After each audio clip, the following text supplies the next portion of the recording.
ఈరోజు స్పెషల్ బోటి కర్రీ ఎలా చేయాలో చూద్దాం. ముందుగా బోటీని శుభ్రంగా కడుక్కొని 2 విజిల్స్ వచ్చేంత వరకు కొద్దిగా వాటర్ పోసుకొని ఉడికించుకోవాలి. ఒక గిన్నెలో 5 టేబుల్ స్పూన్ ఆయిల్ వేసుకొని ఇలాచి, సాజీర, దాల్చిన చెక్క వేసుకొని బాగా ఫ్రై అయిన తర్వాత ఆనియన్స్, పచ్చిమిర్చి వేసుకొని ఫ్రై చేసుకోవాలి.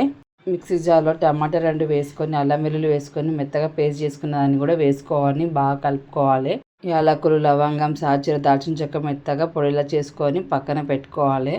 ఆయిల్ అంతా పైకి వచ్చిన తర్వాత 1 టేబుల్ స్పూన్ పసుపు, ఉడికించిన బోటిని కూడా వేసుకొని 5 నిమిషాలు మీడియం ఫ్లేమ్లో ఉంచిన తర్వాత 3 చెంచాల కారం వేసుకొని 1 టేబుల్ స్పూన్ ధనియా పొడి వేసుకొని 1/2 టేబుల్ స్పూన్ మిరియాల పొడి, జీరా పౌడర్, రుచికి సరిపడా సాల్ట్ వేసుకొని బాగా కలుపుకోవాలి.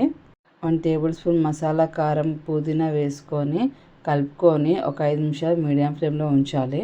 ఇప్పుడు వేడి నీళ్ళు పోసుకొని 10 నిమిషాలు సన్న మంట మీద ఆయిల్ పైకి వచ్చేంత వరకు మీడియం ఫ్లేమ్లో ఉంచాలి. 1 టేబుల్ స్పూన్ కొబ్బరి పొడి వేసుకొని మనం రోట్లో దంచుకున్న మసాలా కూడా వేసుకొని 5 నిమిషాలు మీడియం ఫ్లేమ్లో ఉంచిన తర్వాత కొత్తిమీర కూడా వేసుకొని ఒక 3 నిమిషాల తర్వాత సర్వింగ్ బౌల్ సర్వ్ చేసుకోవాలి.